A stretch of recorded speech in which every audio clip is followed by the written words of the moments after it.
É ao vivo e feito com muito carinho para você. E eu gostaria que você ligasse para a gente. Meu telefone é o 3431-4601. Falar aqui com a doutora. Doutora, bom dia mais uma vez. Tudo bem? Tudo ótimo. Prazer recebê-la aqui no programa. Muito tá bom? obrigada. Olha, também. antes de nós conversarmos com a doutora, nós vamos à matéria. Eu gostaria que você prestasse bem atenção nessa matéria e ligasse para interagir com a gente, tá bom? Vamos a essa matéria. Muita gente se pergunta o que fez de errado quando percebe que o seu filho ou sua filha está andando em más companhias ou fazendo uso de drogas. Às vezes, acredita não ter feito nada de errado. Apenas pensa que a culpa é dos outros. A verdade é que tanto mães quanto os pais de hoje estão muito ocupados em serem bem-sucedidos. E nesta roda viva, deixam um pouco de lado a educação dos filhos, ou até mesmo acreditam que este é o papel da escola. Será mesmo? Como educar bem nossos filhos é o tema de hoje do Coisas da Vida. Ligue e participe. E aí, na sua opinião, viu? É um papel também da escola, ou um papel dos pais, ou um papel dos dois? Você pode ligar, viu? 3431-4601. Doutora, Oi. O que é educar bem um filho? Parece que alguns pais, hoje em dia, estão tendo dificuldade de encontrar a resposta. Não é mesmo, doutora? É verdade. Por quê? Porque nós estamos muito distante da proposta de uma educação. Apesar de não existir assim um padrão, você tem que criar seus filhos desta forma, mas temos alguns segmentos que precisamos não deixar de fora da criação. E o primeiro deles é a exemplificação. Inclusive está no ar numa campanha muito interessante, exemplifique, eduque exemplificando. E tem sido assim, para mim, eu tive uma surpresa, eu acho que até da Associação de Pais do Brasil. Eu achei maravilhoso, porque nós só educamos exemplificando. Muitas das vezes você diz que está educando e você faz com que a criança não perceba isso. Eu vou dar um exemplo muito simples. O telefone... Exemplifique também aqui pra gente. Eu vou exemplificar só para a gente ver o quanto a gente erra. O telefone toca. Vê uma criança de 5 anos de idade, atende o telefone. O pai diz, for para mim? Não. Aí a criança já aprende a mentir. Papai mandou dizer que não está. Até porque a criança não entende nem o que é mentira. Então diz assim, papai mandou dizer que não está. Então a criança, ela subjetivamente já está sendo induzida a ter que mentir quando adulto. Porque papai fez assim. Só que papai não percebe isso. Eu tive percebendo uma certa vez um diálogo de uma pessoa dizendo assim, na frente das crianças de 5, 6, 7 anos de idade, e ele dizia assim, não, quando a gente quer, a gente tem mais é que fazer mesmo, a gente tem mais é que levar vantagem em tudo, eu mesmo, o que eu puder fazer, passar por cima de todo mundo, eu digo, olha, seus filhos estão ouvindo. Criança não entende essas coisas não, você que pensa. Então, a criança, dos 0 aos 7 anos, é o momento da educação doméstica, isso não cabe à escola, não. A criança, quando reflete a agressividade na escola, que bate no professor, que xinga o professor, é porque ela não recebeu dentro de casa, na hora do almoço, na hora do café da manhã, na hora do jantar, o compromisso da educação doméstica, de saber sentar-se à mesa, saber respeitar pai e mãe. O problema é que o desrespeito já está vindo dessa relação. Se eu não tenho uma relação forte de pai e mãe, como eu posso respeitar um professor que continua sendo essa imagem? Eu projeto num professor, numa professora, a imagem da mãe que me protege, que está me ensinando, que de alguma forma também educa, mas só que a escola, a obrigação da escola é instruir e da família é educar. Então, essas duas coisas não podem estar misturadas. O que é que está acontecendo? Os pais se ausentaram e acham que é a escola que tem que educar, da educação doméstica é com a escola. Não. Até porque o professor tem que ter um resultado da família para que aquela criança possa interagir socialmente. Ele não pode recriminar, ele não pode botar de castigo, até porque os pais, quando sabem que o professor repreendeu mais um pouco o filho, vai de encontro ao professor. Eu já tive professores que em seminários que eu faço pelo Brasil inteiro, me dizer, eu já fui espancada por pais. Professora? Professora. Porque eu repreendi uma criança de 5 anos de idade que estava batendo no rosto de um coleguinha. E eu disse a ela que no rosto não se bate. Ela disse assim, meu pai bate minha mãe, por que eu não posso bater nela? Então o pai foi para agredir realmente a professora. E uma coisa importante, doutora, a gente sabe que existem, por exemplo, muitos desentendimentos dentro dos lares. A gente sabe, isso é latente. Muito. E é importante que o pai e a mãe entenda que existe uma criança ali que não tem uma personalidade ainda formada, que vai seguir o exemplo de alguém. Com certeza. Não é verdade. Eu tenho um filho, por exemplo, ele, se eu coloco a mão na minha cintura, ele vai fazer a mesma coisa, coloca a mão na cintura. Se eu sento, dobro a perna, é a mesma coisa que ele faz. E às vezes, a gente sabe que um casamento é um contrato, né? São duas cabeças.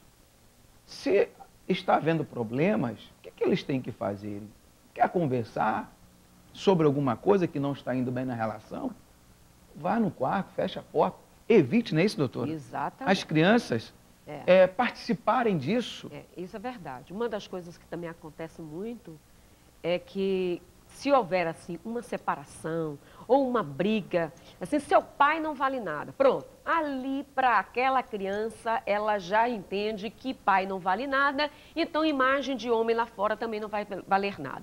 A mulher passa a desqualificar as imagens do homem, que ela vai ter, e os meninos passam a desqualificar qualquer ser que venha na sua frente que seja de imagem masculina. Então, o caráter nosso é formado na genética ambiental familiar. Esse nome eu dei e registrei, porque se forma uma cadeia. Aquilo que nós lidamos no lar de educação, imprimimos e vamos levar para os nossos filhos e vamos levar para os nossos netos. Então, isso se forma uma cadeia, eu dei o nome de genética ambiental familiar. Então, o nosso caráter, a nossa persona vai se modelando nisso aí e vamos nos retratar ou de revolta ou de resultados na adolescência. Aí vem os pais na adolescência me procurarem. Doutora, o que é que eu faço com este menino? Já fez.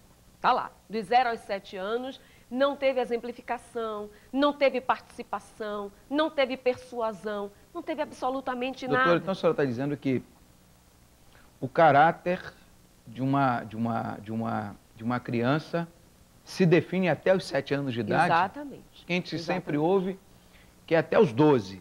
Não. Dos 8, ela vai começar a modelar-se. E, obviamente, que ela continua imprimindo, né? Então, dos 8 anos, ela começa a modelar por si própria a sua persona de acordo com as suas exemplificações. Se você for imagem mais forte, tudo que você for de pai, ela modelará. Se a mãe for fraca, ela modelará essa fraqueza também. Então, vão as duas coisas que ela vai começando a modelar.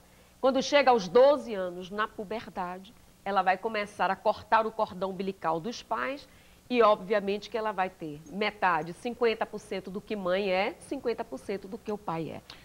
Ok, doutora, como podemos saber que estamos educando bem os nossos filhos?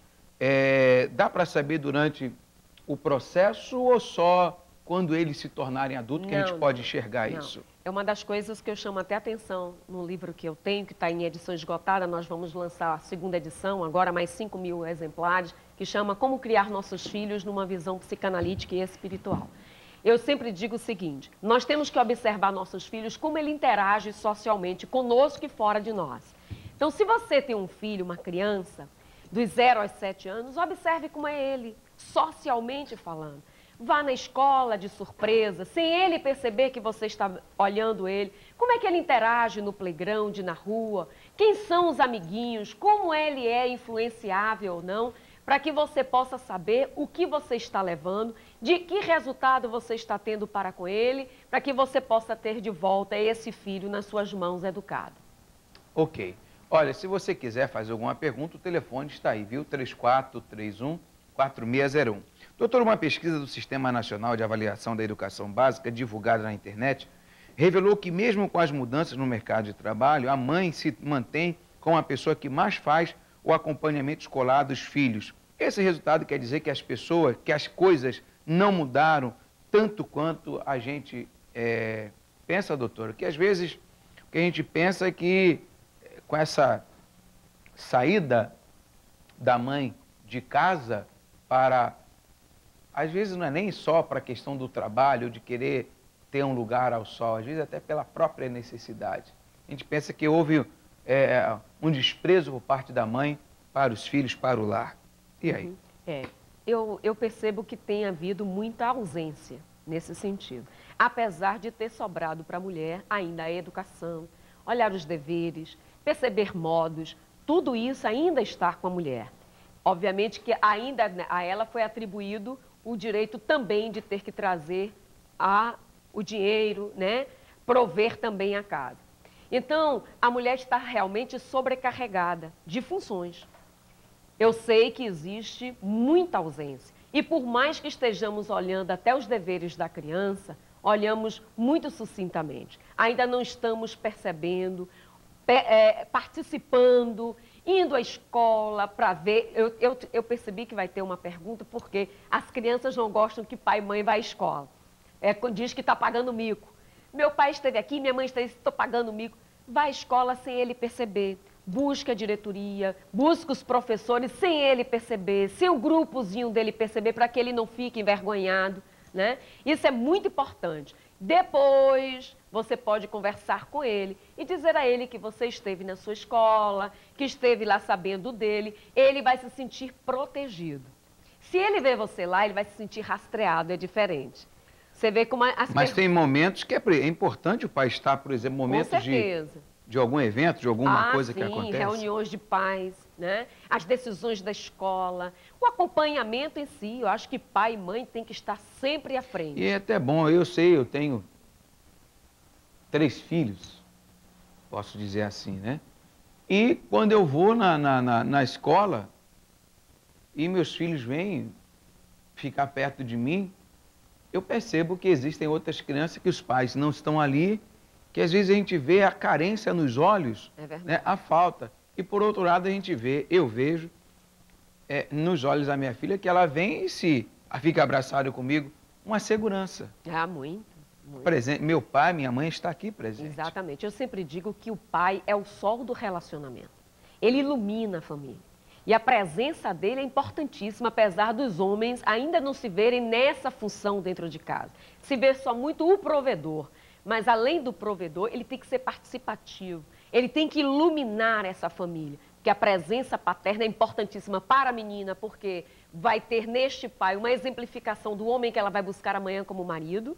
E para o menino, porque ele vai se modelar muito nessa figura de herói, essa figura maravilhosa que tem que ser este pai para essa criança e ele amanhã dá esse resultado social. Olha, você pode ligar e participar, tá bom? Nós vamos ao intervalo, mas daqui a pouco a gente volta aqui conversando com a doutora Solange, sabendo como educar os nossos filhos. Daqui a pouquinho a gente volta.